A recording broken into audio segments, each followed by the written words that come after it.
अविनाश सुबह समय पर उठा नहीं तो संस्कृति को चिंता हुई। उसने अविनाश को उठाते हुए उसके माथे पर हाथ रखा। माथा तप रहा था। संस्कृति घबरा उठी।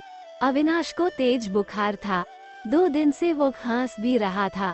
संस्कृति ने कल इसी वजह से उसे ऑफिस जाने से मना कर दिया था, मगर आज तेज बुखार भी था। उसने जल्दी से अविनाश को दवा खिलाकर माथे पर ठंडे पानी की पट्टी रखी। संस्कृति और अविनाश की शादी को अभी ज्यादा वक्त नहीं गुजरा था। 2 साल ही हुए थे। पिछले साल तक सास ससुर साथ में रहते थे, मगर कोरोना में संस्कृति की जेठानी की मौत हो गई तो सास ससुर बड़े बेटे के पास रहने चले गए। उसके बाद कोरोना का प्रकोप बढ़ता ही गया। पिछले कुछ समय से टीवी चैनल्स पर दिल्ली के अस्पतालों में कोरोना से जूझने वालों की हालत देखकर वह वैसे भी परेशान थी। कहीं वेंटिलेटर नहीं तो कहीं ऑक्सीजन नहीं। मरीजों को अस्पतालों में बेड तक नहीं मिल रहा था। ऐसे में अब उनका क्या होगा, ये सोचकर ही वो कांप उठी। जल्दी से उसने माँ को फोन लगाया। माँ, अविनाश को सुबह से बहुत तेज बुखार है, क्या करूं? बेटा, ये समय ही बुरा चल रहा है। राजू भी कोरोना पॉजिटिव है, वरना उसे भेज देती। हम खुद उसकी देखभाल में लगे हुए हैं। तू ऐसा कर, जल्दी से डॉक्टर को बुला और दवाएं शुरू कर। हाँ माँ, वो तो करना ही होगा। मेरी सास की भी तबीयत भी सही नहीं चल रही है, वरना जेठ जी को ही बुला लेती। घबरा नहीं बेटी, धैर्य से काम ले, सब ठीक हो जाएगा। माँ ने समझाने का प्रयास किया। संस्कृति ने पति का कोरोना टेस्ट कराया। तब तक फैमिली डॉक्टर से पूछकर दवाएं भी देती रही। इस बीच अविनाश की हालत ज्यादा खराब होने लगी तो वो उसे लेकर अस्पताल भागी। 2 अस्पतालों से निराश लौटने के बाद तीसरे में मुश्किल से बेड का इंतजाम हो सका। सास ससुर और जेठ भी दूसरे शहर में थे, सो मदद के लिए आ नहीं सके। वैसे भी दिल्ली में लॉकडाउन लगा हुआ था। रिश्तेदार चाहकर भी उसकी मदद करने नहीं आ सकते थे। आस पड़ोस वालों ने कोरोना के डर से दरवाजे बंद कर लिए। तब संस्कृति ने अपने दोस्तों को फोन लगाया, पर सबने बहाने बना दिए। अकेली संस्कृति पति की सेवा में लगी हुई थी। अस्पताल में मरीजों की लंबी कतारों और मौत के तांडव के बीच किसी तरह संस्कृति खुद को बचाते हुए पति के लिए दौड़ भाग करने में लग गई। कभी दवा की पर्ची लेकर भागती तो कभी खाना लेकर, कभी डॉक्टर से गिड़गिड़ाती तो कभी थक हार कर बैठ जाती। उसे कोरोना वार्ड में जाने की इजाजत नहीं थी। बाहर रिसेप्शन में बैठकर ही पति के ठीक होने की कामना करती रहती। उस पर पति की तबीयत अच्छी होने के बजाय बिगड़ती जा रही थी। उस दिन भी डॉक्टर ने पर्ची में कई दवाएं जोड़कर लिखी। वो दवाएं लेने गई, मगर जो सबसे जरूरी दवा थी वही नहीं मिली। अस्पताल में उसका स्टॉक खत्म हो चुका था। अब वो क्या करेगी? बदहवास सी वो अस्पताल के बेंच पर बैठ गई। बगल में ही परेशान सा एक युवक भी बैठा हुआ था। संस्कृति ने उसकी तरफ मुखातिब होकर पूछा, आप बता सकते हैं ये दवा मुझे कहाँ मिलेगी? मैं खुद ये दवा ढूंढ रहा हूँ, आसपास तो मिली नहीं। मेरे दोस्त ने बताया है कि नोएडा में उसकी शॉप है। उसने कुछ दवाएं स्टॉक करके रखी हैं, सो वह मुझे दे देगा। अभी जाने की ही सोच रहा था। पर्ची लाइए, मैं अपने साथ आपके लिए भी दवा ले आता हूँ। बहुत मेहरबानी होगी। सुबह से इसके लिए परेशान हो रही थी। पसीना पोंछते हुए संस्कृति ने कृतज्ञ स्वर में कहा, मेहरबानी की कोई बात नहीं, इंसान ही इंसान के काम आता है। बस इतना शुक्र मनाइए कि दवा वहाँ मिल जाए। कहकर वह चला गया। करीब 2-3 घंटे बाद लौटा तो उसके चेहरे पर परेशानी की लकीरों के बावजूद खुशी थी।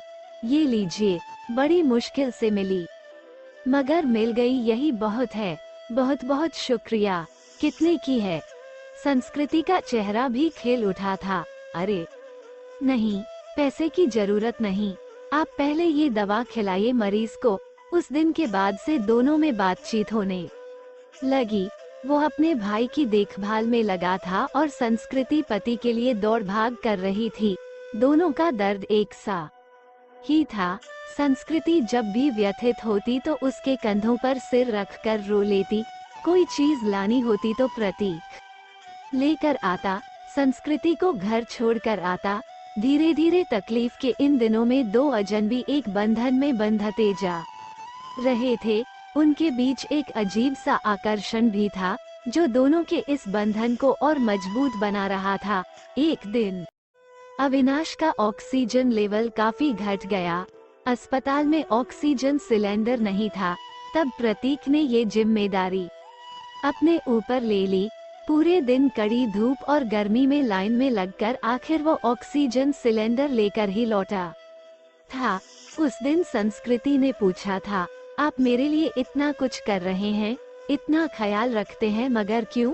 मैं तो आपकी कुछ भी नहीं लगती। फिर बताओ न, ऐसा क्यों कर रहे हो? पहली बात, हर क्यों का जवाब नहीं होता। और दूसरी बात, हम दोनों हमसफर नहीं हैं तो क्या हुआ, हमदर्द तो है ना। आपके दर्द को मैं बहुत अच्छे से महसूस कर सकता हूँ। आपकी तकलीफ देखकर मुझे दुख होता है। बस किसी भी तरह आपकी मदद करना चाहता हूँ। एक अनकहा सा मगर मजबूत साथ महसूस कर वो गमों के बीच भी मुस्कुरा उठी थी। धीरे धीरे अविनाश की तबीयत और भी बिगड़ गई और उसको वेंटिलेटर पर रखना पड़ा। अस्पताल में वेंटिलेटर्स की भी कमी थी। कई वेंटिलेटर्स खराब हो गए। बदहवास सी संस्कृति ने प्रतीक को फोन लगाया तो पता चला कि उसके भाई को भी कहीं और शिफ्ट करने की नौबत आ गई है। आप चिंता न करो संस्कृति जी, मैं अपने भाई को जिस अस्पताल में लेकर जा रहा हूँ, आपके पति को भी वहीं लेकर चलता हूँ। वहाँ वेंटिलेटर की सुविधा है और डॉक्टर्स भी अच्छे हैं। प्रतीक ने उसे ढांढस बंधाया और फिर जल्दी ही शिफ्टिंग की सारी व्यवस्था करा दी। शाम में सब निबट गया तो प्रतीक का हाथ पकड़कर रूंधे गले से संस्कृति इतना ही कह सकी, आप नहीं होते तो पता नहीं क्या होता। मैं नहीं होता तो कोई और होता। अच्छे लोगों की मदद के लिए कोई ना कोई आ ही जाता है, ऐसा नहीं है प्रतीक जी। मैंने अपने दोस्तों, पड़ोसियों और परिचितों सबको देख लिया। इस कठिन समय में कोई भी मेरे साथ खड़ा नहीं। केवल आप हैं जिसे 4-6 दिन पहले तक मैं जानती भी नहीं थी। आज लगता है ऐसे आपके बिना रह ही नहीं सकती। उसकी बात सुनकर प्रतीक ने एक अलग ही नजर से संस्कृति की तरफ देखा और फिर मुस्कुरा कर चला गया। संस्कृति के दिल में अजीब सी बेचैनी होने लगी।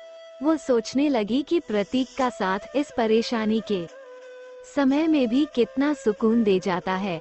अस्पताल में मरीजों के रिश्तेदारों की भागदौड़ और परेशानियों के बीच भी चंद लम्हे वो केवल प्रतीक के बारे में सोचती रह गई। इसी तरह 2-3 दिन और गुजरे। अविनाश की हालत काफी गंभीर थी। फिर एक दिन सुबह सुबह संस्कृति को सूचना मिली कि उसके पति की मृत्यु हो गई है। एक पल में संस्कृति को लगा जैसे वो अधूरी रह गई, उसका सब कुछ छिन गया है। प्रतीक ने जितना हो सका उसे धैर्य बंधाया। कोरोना की वजह से वो पति के शव को घर भी नहीं ला सकती थी। लॉकडाउन लगा हुआ था, घर वालों का आना भी कठिन था। ऐसे में उसे समझ नहीं आ रहा था कि पति को अंतिम विदाई कैसे दे। इस वक्त भी प्रतीक ही उसके काम आया। मुश्किल की इस घड़ी में सबसे पहले उसने संस्कृति को शांत कराया, फिर उसके पति को शमशान तक ले जाने का सही से इंतजाम कराया। संस्कृति के साथ वह शमशान तक गया, फिर संस्कृति को उसके घर छोड़ने आया। संस्कृति लगातार रो रही थी, उसके हाथ पैर कांप रहे थे। प्रतीक समझ रहा था कि उसकी तबीयत खराब है, वह अकेली है, सो अपने खाने पीने को लेकर लापरवाह रहेगी तो और तबीयत खराब होगी। तब प्रतीक ने हाथ पैर धोकर और कपड़े बदलकर उसकी रसोई में प्रवेश किया और सबसे पहले चाय बनाई। संस्कृति के साथ खुद भी बैठकर उसने चाय पी, फिर संस्कृति को नहाने भेजकर खुद दाल चावल बनाने लगा। संस्कृति को खाना खिलाकर उसके लिए सब्जी, फल, दूध आदि का इंतजाम कर और सांत्वना देकर वह वापस लौट गया। 2-3 दिनों बाद जब संस्कृति थोड़ी सामान्य हुई और पति की मौत के सदमे से उबरी तो उसे प्रतीक की याद आई। प्रतीक उसके लिए अपनों से बढ़कर बन चुका था, मगर उसे पता नहीं था कि वह कहाँ रहता है, क्या जॉब करता है। बस एक फोन नंबर था। उसने फोन मिलाया तो नंबर बंद आ रहा था। संस्कृति घबरा उठी। वो प्रतीक से संपर्क करना चाहती थी, मगर ऐसा हो ना सका। 2-3 घंटे वो लगातार फोन ट्राई करती रही, मगर फोन बंद ही आ रहा था। अब उससे रहा नहीं गया। कुछ सोचकर वो उसी अस्पताल में पहुंची जहां उसके पति और प्रतीक का भाई एडमिट थे। वो रिसेप्शन एरिया में घूम घूम कर प्रतीक को खोजने लगी, क्योंकि अक्सर दोनों वहीं बैठे होते थे। फिर वो उसे खोजती हुई कैंटीन में भी गई। हर तरफ चक्कर लगा लिया, मगर प्रतीक कहीं नजर नहीं आ रहा था। थक कर वो वापस रिसेप्शन में आकर बैठ गई और सोचने लगी अब क्या करे। तभी उसे वो नर्स नजर आई, जिससे संस्कृति की जान पहचान हो गई थी। संस्कृति के पति की देखभाल वही नर्स करती थी। संस्कृति उसे अक्सर अम्मा कहकर पुकारा करती। नर्स ने प्रतीक को भी उसके साथ कई बार देखा हुआ था। संस्कृति दौड़कर नर्स के पास गई। दुखी स्वर में नर्स ने कहा, सॉरी बेबी, तुम्हारे पति को हम बचा नहीं पाए। जो लिखा था वह हो गया, पर यह बताओ अम्मा, आपको प्रतीक याद है, जो अक्सर मेरे साथ होता था? उसके भाई का इलाज चल रहा था। हाँ बेबी, उसके भाई की भी तो मृत्यु हो गई। वो खुद भी एडमिट है। उसे भी कोरोना है, और जानती हो बेबी, वह तेरे पति वाले बेड पर ही है, बेड नंबर 125। सच अम्मा, आप उसे पहचानती हो ना? हाँ बेबी, पहचानती हूँ। तेरी बहुत हेल्प करता था, पर अब उसकी हेल्प करने वाला कोई नहीं, अकेला है वह। मैं हूँ ना अम्मा। अब उसके लिए किसी भी चीज की जरूरत पड़े तो मुझे बताना। मैं उसके अटेंडेंट के रूप में अपना नाम लिखवा देती हूँ। ठीक है बेबी, मैं बताती हूँ तुझे। इसके बाद संस्कृति पूरे मन से प्रतीक की सेवा में लग गई। उसके लिए घर का खाना, फल, दवाएं वगैरह लेकर आना, उसकी हर जिम्मेदारी अपने ऊपर लेना, डॉक्टरों से उसकी तबीयत की हर वक्त जानकारी लेते रहना जैसे काम वो पूरे उत्साह से कर रही थी। इस बीच प्रतीक की हालत बिगड़ी और उसे आईसीयू ले जाने की जरूरत पड़ गई। इसके लिए अस्पताल के क्लर्क ने उसके आगे एक फॉर्म बढ़ाया। उसमें मरीज के साथ क्या संबंध है, ये लिखकर हस्ताक्षर करना था। संस्कृति कुछ पलों के लिए सोचती रही कि वह क्या लिखे। फिर उसने उस खाली जगह पर पत्नी लिखकर साइन कर दिया। क्लर्क को कागज थमाकर वो खुद में ही मुस्कुरा उठी। 2-3 दिन आईसीयू में रहकर प्रतीक की हालत में सुधार शुरू हुआ और उसे कोविड वार्ड में वापस शिफ्ट कर दिया गया। 7-8 दिनों तक लगातार सुधार होने और रिपोर्ट नेगेटिव आने के बाद उसे डिस्चार्ज भी कर दिया गया। इतने दिनों तक संस्कृति ने भी अपना खाना पीना और नींद भूलकर दिन रात प्रतीक की सेवा की थी। डिस्चार्ज वाले दिन वो बहुत खुश थी। उसने सीधा अपने घर के लिए कैब बुक किया और प्रतीक को अपने घर ले आई। प्रतीक ने टोका तो संस्कृति ने थोड़े शरारती अंदाज में जवाब दिया, मैंने फॉर्म में एक जगह ये लिखकर साइन किया है कि मैं तुम्हारी पत्नी हूँ और इसलिए अब मेरा और तुम्हारा घर अलग अलग नहीं बल्कि एक ही होगा। मगर संस्कृति लोग क्या कहेंगे? लोगों का क्या है? प्रतीक, जब मुझे जरूरत थी तो क्या लोग मेरी मदद के लिए आगे आए थे? नहीं ना, उस वक्त तुमने मेरा साथ दिया। अब मेरी बारी है। इसमें गलत क्या है? तुम थोड़े ठीक हो जाओ, फिर सोचेंगे कि क्या करना है। संस्कृति ने अपना फैसला सुना दिया। करीब 10 दिन संस्कृति ने जी भर कर प्रतीक का ख्याल रखा। हर तरह से उस की सेहत पहले की तरह बनाने और खुश रखने का प्रयास करती रही। संस्कृति एक संयुक्त परिवार से संबंध रखती थी। ससुराल में धन संपत्ति की कमी नहीं थी। ये घर भी पति के बाद उसके नाम हो चुका था। पति ने उसके लिए काफी संपत्ति और गहने भी छोड़े थे।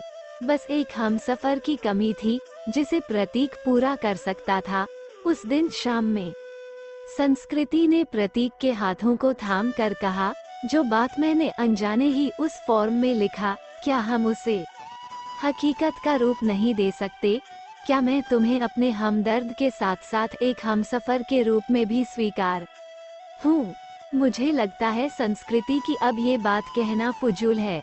मतलब ये कि तुम ऑलरेडी मेरी हमदर्द और हमसफर बन चुकी हो। हम हमेशा साथ रहेंगे। तुमसे बढ़कर कोई और मेरा ख्याल नहीं रख सकता, कह कर प्रतीक ने संस्कृति को गले से लगा लिया।